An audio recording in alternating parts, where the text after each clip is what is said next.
Loch Ness, Scotland. I told my friend, there is a Loch Ness monster, and it was an absolutely huge, huge animal. This huge black neck suddenly appeared, 7 or 8 feet, moving along quite slowly like this, with no humps visible, but quite clearly about 15 seconds before it went down.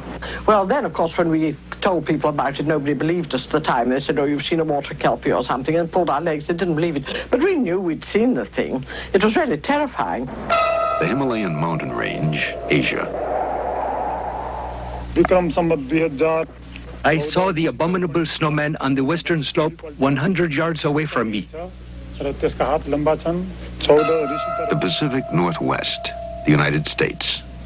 I felt something staring at me, or a feeling of being watched. And I turned around, and that's when I saw Bigfoot. I was terrified. Well, I was in shock. It's totally unexpected. And the only equation I could make on this thing is that it was a gorilla. And we saw this hairy-looking animal crossing the road on his hind legs, and I can't tell you for sure what it was, but I believe it was Bigfoot. Do monsters dwell among us, or are they only apparitions, walking in the landscape of our minds? Are they subjects for zoologists or psychologists? Some people want to believe in the existence of monsters because they make the world more colorful and exciting. As children, we live in a fantasy world and create all sorts of imaginary beings. But as we mature, we're taught to be less credulous and to believe only in that which can be proven to exist. Most of us are able to give up our imaginary creatures, but some people can't. They create monsters that provide an outlet for their internal fears. By embodying these nameless fears in strange creatures, they externalize them and make them easier to deal with. Man has always been quick to believe in monsters. They are beliefs born out of the unknown, nurtured by the unexplained, beliefs difficult to disprove. Some monsters, however, have had a basis in fact. For centuries, Western man had heard rumors about a legendary man-monster that roamed the jungles of darkest Africa. It wasn't until the late 19th century that science caught up with the legendary monster, calling it the gorilla. New biological species are being found each year, like the Komodo dragon in 1912 and the okapi about 1900. Yet some creatures remain myths. Myths are a part of universal folklore as humans seek to explain a practice or a belief. The Smithsonian is concerned with studying truth and seeks to explain beliefs as well as preserve objects associated with them. Myths about strange creatures seem to hold a never-ending fascination for the public. Thousands of inquiries have been directed to the Smithsonian asking about the possible existence of various creatures, including the Loch Ness Monster, Bigfoot, and the abominable snowman. In the last decade, over 300 reported sightings of Bigfoot have been recorded in America. In 1973 alone, there were 33 reported sightings. This year, 9. Called Momo in Missouri, the Fouke Monster in Arkansas, the skunk ape in Florida, Sasquatch in Canada. The giant monster is said to have migrated here across the Bering Straits land bridge that once connected Alaska to Asia. A relative of the Bigfoot has been reported seen in the Russian Caucasus, where it's called the Almista. Another relative is said to live in the Himalayas. Here in the highest mountains of the world, it is known as the abominable snowman, or the Yeti. In Kathmandu, Nepal, nearby famed Mount Everest, Sanskrit scholar Yogi Narahari Nath tells of his encounter with the creature. I saw a Yeti while I was trekking with 60 other people in the western Himalayas. I was 100 yards ahead of my friends when I saw an ugly-looking black creature walking like a man. It was hairy and naked, and it moved fast. culture and religion of the mountain people of Tibet and Nepal, the Sherpas, are filled with tales and dances of demons. Some are of the abominable snowman. The Yeti is considered an evil spirit to be feared. Among some, it is considered fatal to even look upon a Yeti.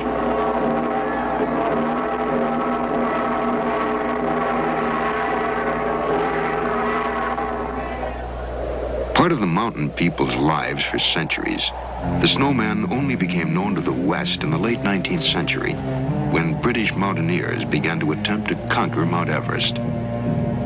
Cool-headed explorers returned with tales of the mysterious Yeti, tales of strange footprints left in the snow. But it wasn't until 1951 when veteran climber Eric Shipton discovered a new pass at 19,000 feet that actual evidence was collected. Shipton, standing where no man had ever been before, took these photographs of giant man-like tracks. Once a non-believer in the Yeti, Shipton, now in London recovering from a back ailment, remembers that day. Strange feeling inside. I've often seen these tracks before, but hitherto I'd always been a bit of an agnostic about the whole question, but seeing these tracks so absolutely fresh and clear, well, there seemed to be no doubt about it at all. And it was that really gave me a very eerie feeling that here one was in the presence of something quite unknown.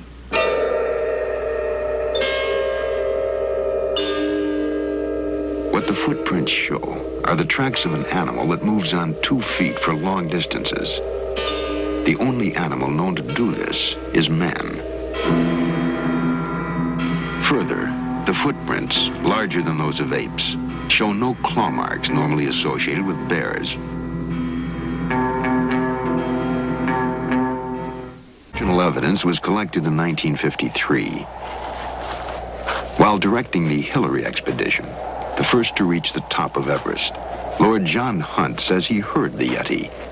This was during the 1953 expedition when we were doing some training, expedition training, in the mountains on the east of Everest.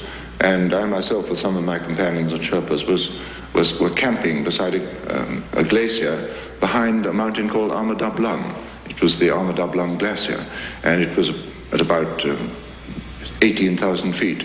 And one evening in that camp, I distinctly heard what seemed to me to be a yelping call or cry from the other side of the glacier. I wondered what it was, and the Sherpas with us were unanimous in saying this is a Yeti. I think the nearest equivalent sound is the sound made by an ape, which does have a yelping cry. Almost never seen by Westerners, the Yeti was once reportedly glimpsed by N.A. Tambazi of Athens, Greece. It was during an expedition to Everest in 1925. Here, from his descriptions, is a recreation of what Tambazi said he saw in a clearing 300 yards away. A dark and hairy man-like creature, grubbing for roots with a stick. Thought to be a missing link, a creature unchanged from the Ice Age, perhaps even an ancestor of Neanderthal man.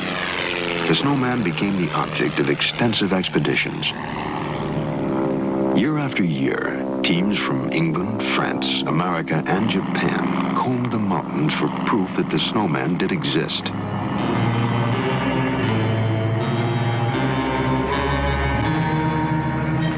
Anthropologists and naturalists joined in the search, looking in vain for bones or a dead carcass, for something physical to bring home to a Western world of skeptics.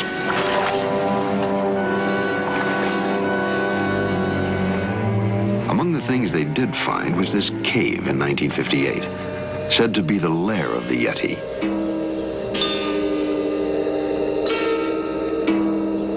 And in 1961, what was said to be the hide of a Yeti. And even its alleged mummified hand.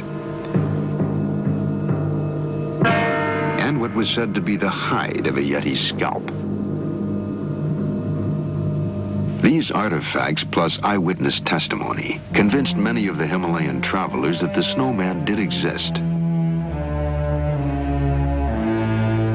The leader of one expedition, however, does not agree. Sir Edmund Hillary, the first man to reach the top of Everest, led an expedition in 1960 to search for the snowman. After analyzing the mysterious footprints in the snow, he contends they were made by known animals. Footprints, he said, change shape, grow larger as they continuously melt and refreeze. He brought the alleged artifacts of the Yeti back to England for examination. The scalp turned out to be that of an antelope, the hide that of a bear. I believe that many of the sightings, perhaps, of the abominable snowman came from people seeing this very rare animal, the Tibetan blue bear. One reason for saying this is that we obtained some skins of the blue bear, and on seeing them, the Sherpas would immediately say, "Yeti, Yeti," because all the markings on the chest and on the creature fitted in with the stories they'd told us about what the Yeti looked like. At the Smithsonian Institution, Secretary S. Dillon Ripley, ornithologist and a veteran traveler in the Himalayas, agrees.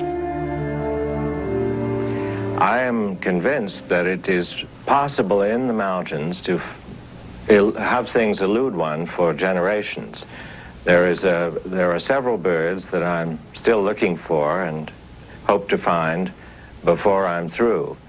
I'm also convinced that this kind of vast space high up does have an effect on people.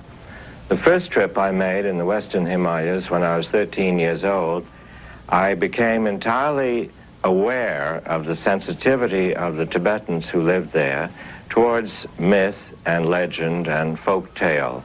It is quite possible as you go by a mountain where there is a narrow gulch and a stone comes rolling down soundlessly, just missing your head, barely avoiding you, as it were, it's quite possible to believe that someone, some evil genius, just rolled that stone down.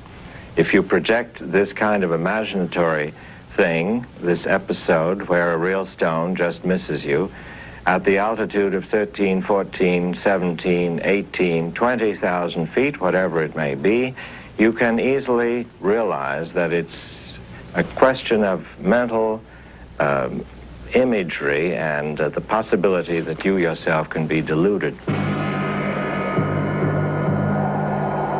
And yet, reports of the abominable snowman's possible existence continue to come in. In July 1974, a Sherpa girl, Lakpa Doma, claimed she was attacked by the snowman. In the last several years, however, a search for a similar creature has begun elsewhere, in America, where the giant is said to have migrated on what was once the Bering Straits land bridge. In the Dalles, Oregon, the first center has been opened to collect known data on the alleged monster, the American Yeti, known as Bigfoot. What happened? Did you think you actually saw something or heard something? Okay, did it look like a man? Was it walking upright? Okay, how big do you think it was? Before coming here, Peter Byrne of Ireland previously spent 16 years in the Himalayas, looking for the Asian counterpart of Bigfoot. I decided to leave the Himalaya and come here and get into the Bigfoot investigation and search because I felt there was more chance of coming to a conclusion in this area, in this country. Here, there are many advantages that we didn't have in the Himalayan searches. There's a system of roads that enable you to get into the backcountry. There's communications, telephone, radio, and so on. We had none of these things in the high Himalaya. The terrain was extremely difficult. We could have gone on for years and years there, I think. Whereas here, although it's been 3.5 years, I think we will come to a conclusion quite soon. First found in Indian folklore, Bigfoot has become an American legend. Now, some hope to prove that legend a reality.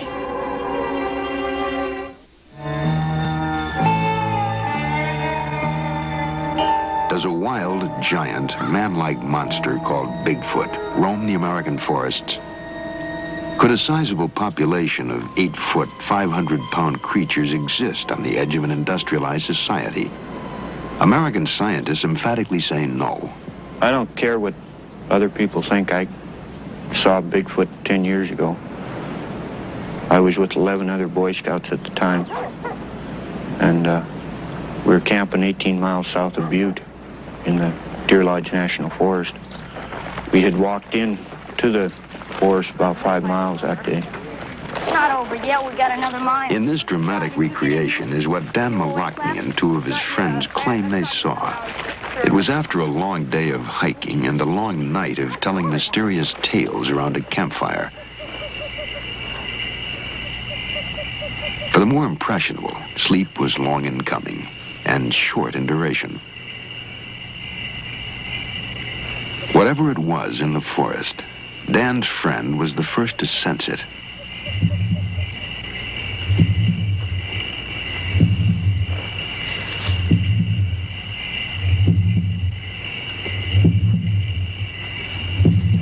The first to hear it.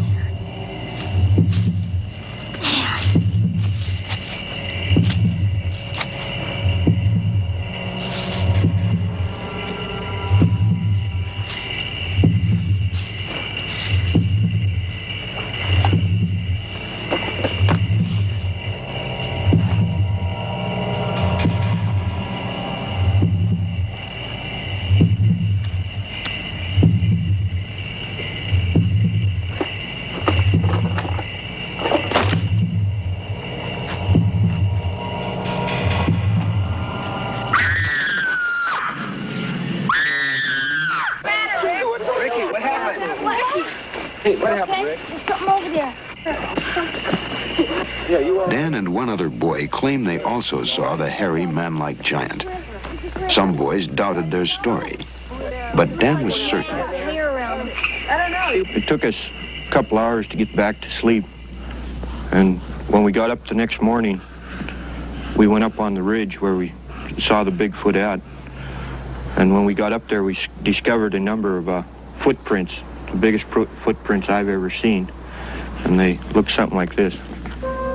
Exhibit A, the footprints.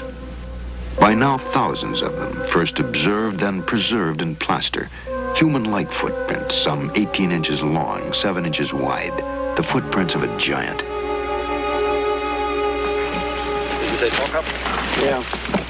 In the area where most of these footprints have been found, a privately funded expedition sponsored through the National Wildlife Federation hopes to photograph a live Bigfoot or produce evidence of a dead one.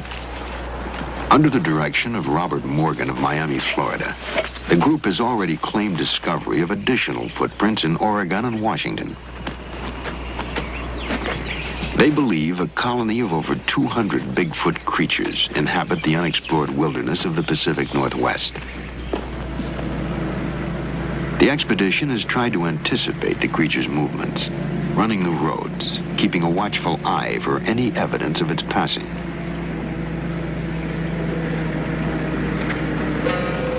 Thinking Bigfoot to be a nocturnal creature, they're prepared to penetrate the darkness of night with special light amplification viewing devices.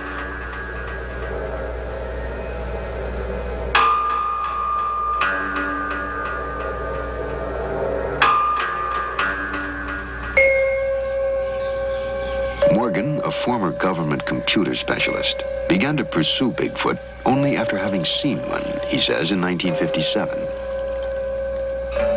And all of a sudden, this thing went through the bushes. He didn't go around. He went, I mean, I could see the wake, you know, just plowed right through it, and he moved up at an angle away from me. I was on the edge of a canyon.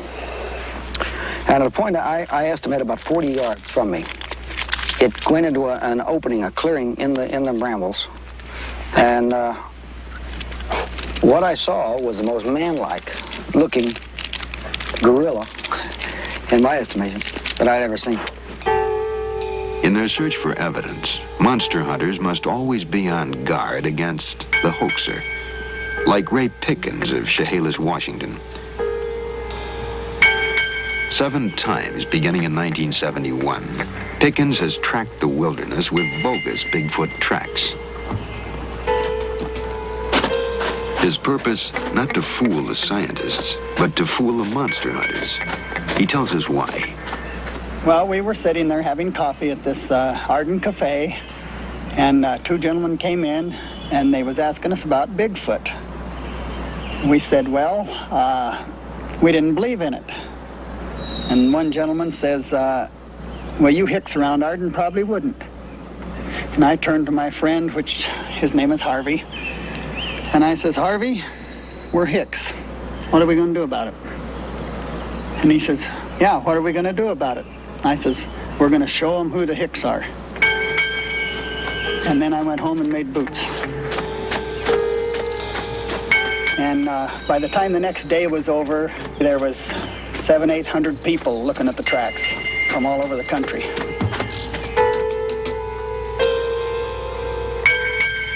There are a number of footprints that I've seen that are faked, and this can be done. But on the other hand, there are a few that show some characteristics that I think could not have been faked. This is one such footprint. This cast, I've drawn in the approximate reconstructions of the bones. This is a crippled individual where a couple of bulges have extended out between adjacent bones on the outer edge of the foot. If this had been a human foot, these bulges would have been farther back, but they're shifted forward, making the heel longer and the front of the foot shorter. This is exactly what is required for a foot that's going to carry perhaps an 800-pound body. Now, I don't think any faker could have thought of it and figured this out and adjusted his footprint accordingly. A fake footprint is just simply an expanded, enlarged footprint or enlarged copy of a human foot. Here, in actual footage taken of what is said to be a real Bigfoot, is a creature similar to Dr. Krantz's club-footed giant. Filmed by Ivan Marks in late 1969 in Bosburg, Washington, the film has been denounced as a fake by some monster hunters. Here is yet another film of an alleged Bigfoot, also taken by Marks in Alaska in 1973. Marks, a hunter and maker of nature films, insists on its authenticity.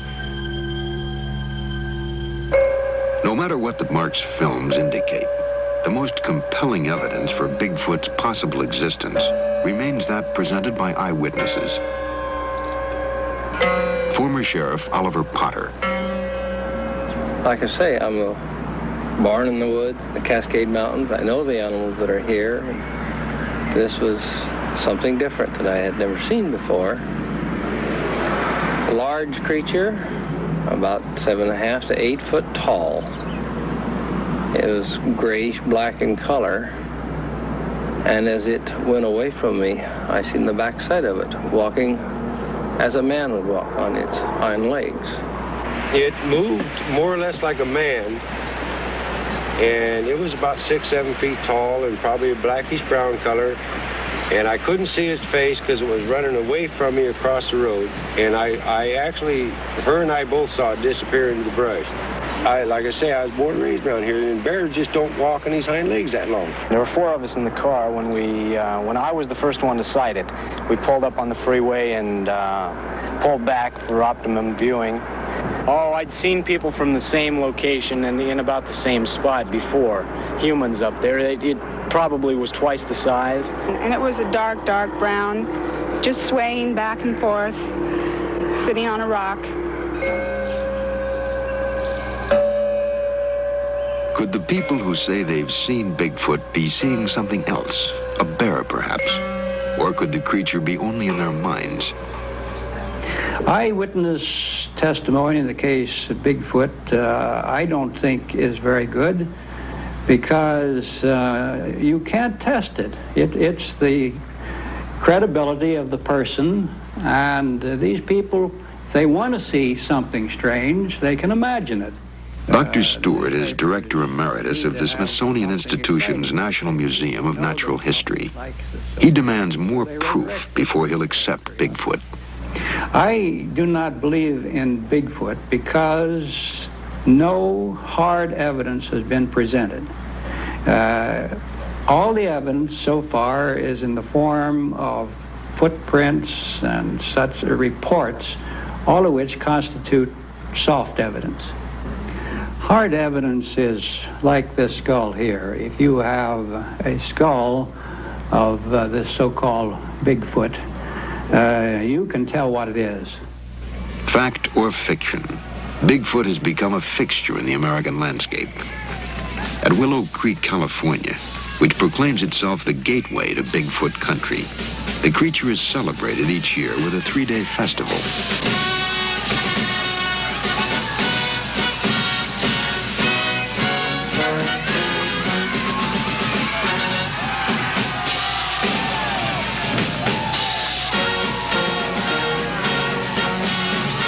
Bear, ape, man, monster, or myth, one thing is certain. Bigfoot is an #1 tourist attraction.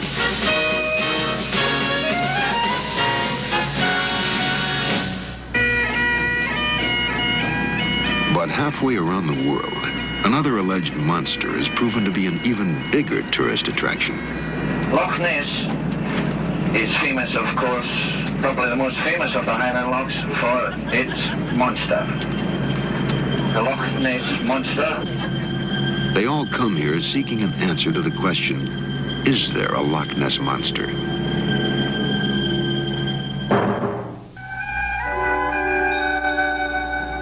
Loch Ness is the largest freshwater lake in the British Isles, 24 miles long, about 1 mile wide, in some spots 900 feet deep. Located in the north of Scotland, the lake is said to be home to a mysterious family of giant creatures. We were standing on the jetty by the boathouse, just on the left there, and looking across to the bay, we saw a sudden tremendous turmoil in the waters. And without being able to see anything, what was causing it. And suddenly we noticed this huge black head moving along, 7 or 8 feet out of the water, very, very slowly, coming towards us in a diagonal direction. And then after about 15 seconds it went down. But we never saw any humps. But it was very exciting while it lasted. Serpents and monsters have long been reported seen in the world's watery depths. They are part of the mythology of the sea. These strange creatures emerged from the bored and terror-stricken minds of weary travelers.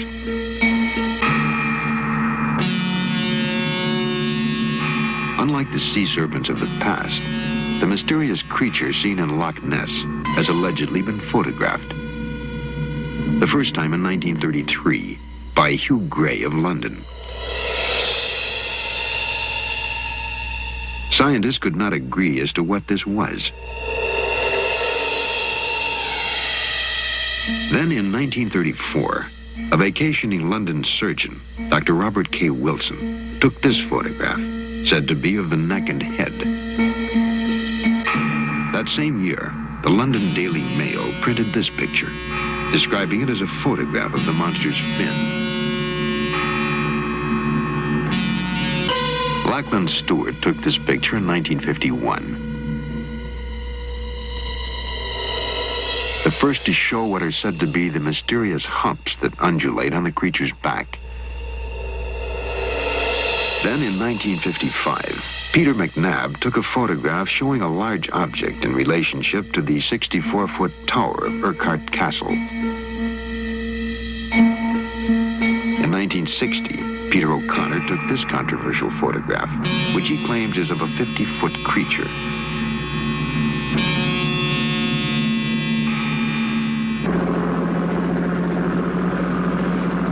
Over the years, the Loch Ness Monster has reportedly been seen mostly by the residents of the tiny villages on the loch side. The people who live here, fishermen and farmers, lead quiet, uneventful lives. Two natives discuss their sightings of the monster. Oh, it certainly did. It was a rounded hump, something like an elephant's back, and the same sort of colour, greyish colour. And it stayed quite still for at least 2 minutes. Both men claim proof for what they saw, for at the time, neither was alone. Well, this sighting of mine was also seen by the Oxford and Cambridge group who were up there to find out about the monster. More or less. There were about a dozen of them. Well, it's very similar to mine because the entire holiday makers on the gondolier, and there must have been 120, all saw it. The monster has been a part of the cultural tradition of northern Scotland since the year 565, when, it is written, St. Columba drove off the creature by invoking the word of God.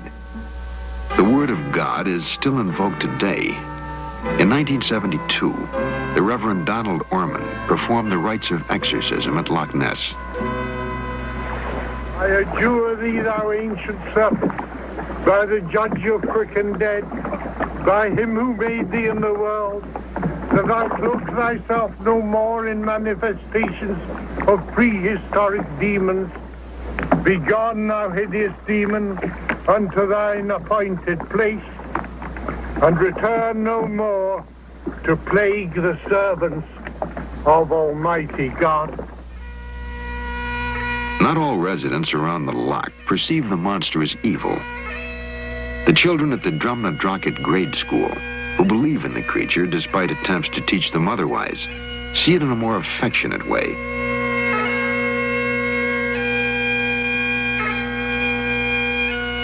They call it Nessie. Nessie, however, has been said at times to show a more sinister face, as when John Cobb, British speed champion, took his boat onto Loch Ness in 1952. Cobb was attempting to set a new world's record.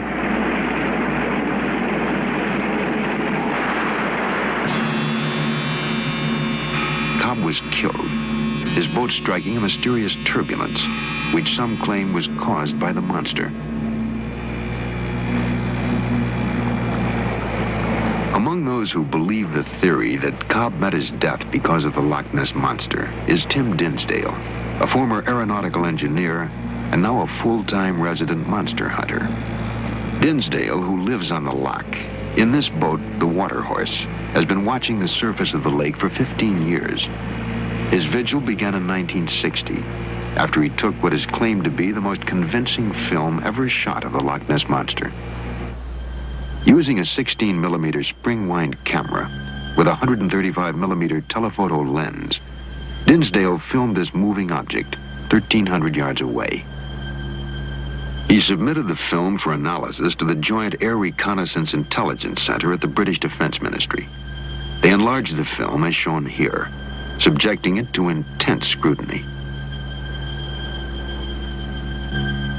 Their conclusions: that the film is of an animate object, not a boat, that it is moving 10 miles per hour, and that it is 6 feet wide, 5 feet high.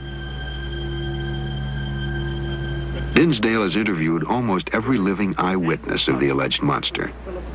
Here he describes what it might look like, based on these interviews. Then you get this tremendous body. The forward limbs, I think, are rather smaller than the rear ones. These curious humps, of which I think there are two basically at the pelvic and the shoulder girdle, and this region in between seems to be able to change shape. People have seen the back changing shape. They've actually watched it. And then right up the back end, you have, I think, a tremendous swimming tail, like a crocodile's tail, which is used to propel the thing through the water. Dinsdale, who is not a scientist, speculates that Loch Ness might be inhabited by plesiosaurs, animals believed extinct for hundreds of millions of years.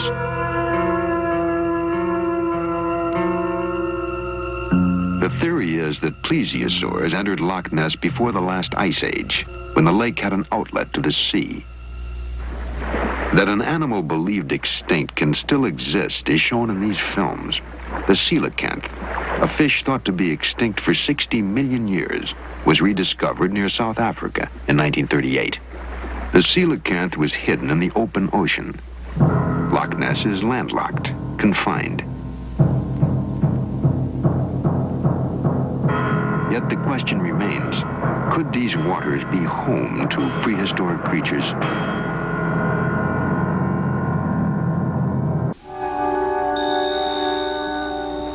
To finally determine what mysterious creatures, if any, live in these waters, the Loch Ness Phenomena Investigation Bureau was formed in 1962. Operating until last year, the Bureau attempted to bring a long-needed expertise in the search for the monster.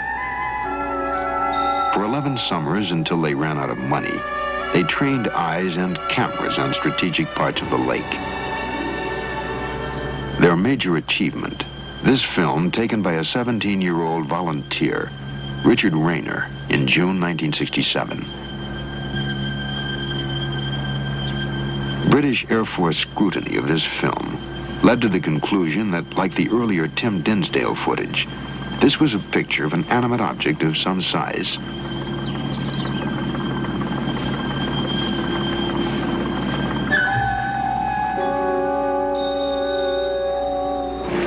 Director of the Investigation Bureau was Member of Parliament David James.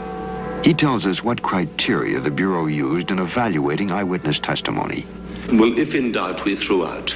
We never accepted any account within 15 minutes of a vessel passing either way, because you can get extraordinary wake effects rebounding off the shore and so on. So multiple humps within 15 minutes of a boat, we rejected out of hand.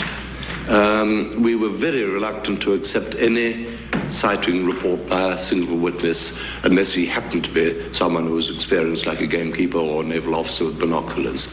But using the most rigid criteria we could, we found that on an average there were about 20 sightings a year, which we couldn't ignore. There wasn't a cloud in the sky when 5 or 6 humps appeared about 200 yards away.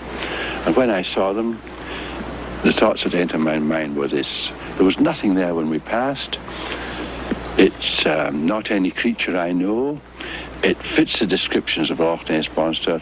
It must be the Loch Ness Monster. This animal appeared, long, tapering neck, small head, huge hump, which I reckon 30 feet long, about 3 to 4 feet high at the apex. And I shut my eyes once, twice, 3 times to make quite sure I wasn't imagining seeing something. No, it was there all right. The loch is a mysterious place. Shadows and wakes create peculiar effects. There are those who say anyone can be coaxed into seeing a monster in these waters.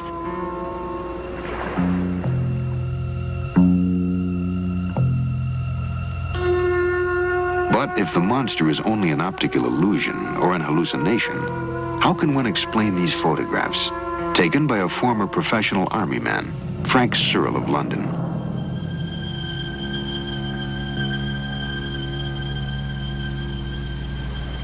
Searle runs his own one-man investigation unit at Loch Ness.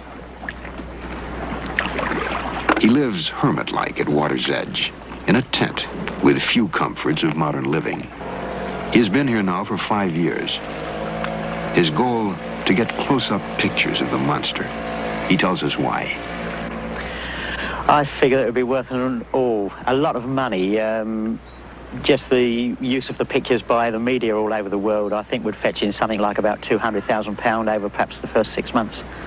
After that, there would be lectures, personal appearances and so on, and royalties from the pictures. Nicholas Witchell, law student and part-time monster hunter, in a new book published in London this summer, questions the authenticity of Searle's photographs. I'm afraid there are people who are faking photographs on the loch at the moment. This is done by superimposing objects onto negatives and by placing objects in the water and then photographing them.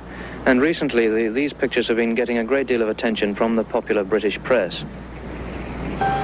To get better pictures, the monster hunters took their cameras underwater in submarines for the first time in 1969. But the unusually peaty and murky darkness of the loch's waters closed off all possible visibility. The submarines were considered useless and were withdrawn.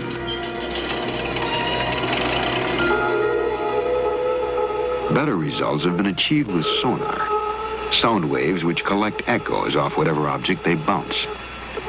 The echoes are converted into electrical signals on shipboard graphic recorders. 3 times in 1969, 70, and 72, research teams acoustically exploring the depths of Loch Ness have had contact with large, moving, but not necessarily living objects.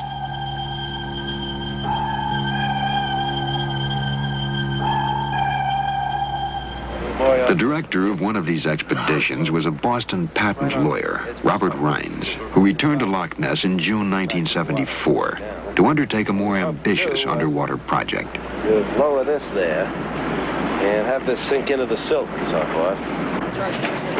Rhines' plans call for the dropping of 2 waterproof cameras into the loch. The cameras are connected to a powerful strobe light and sonar recorder, all operated by a computer. When an object larger than 30 feet passes through the sonar beam, the computer will activate the strobe light and cameras. Every 10 seconds, another picture will be taken until the object passes out of the sonar's range.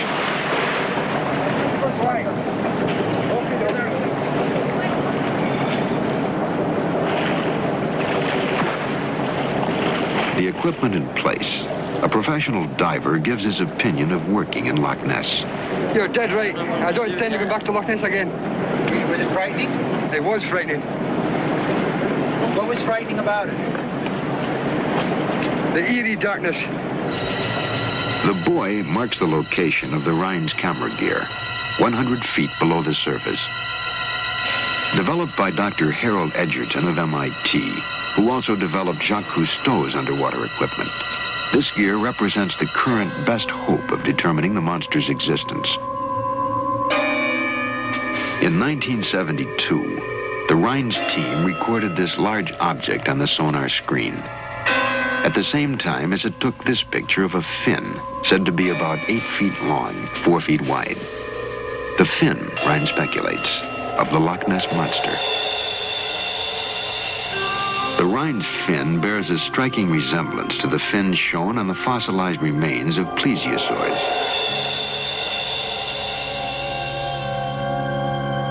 Dr. Nicholas Houghton, a vertebrate paleontologist at the Smithsonian Institution, replies, I think it's very unlikely that anything the size of a plesiosaur would be able to live in Loch Ness without our being aware of it long before now, or being able to live there, period.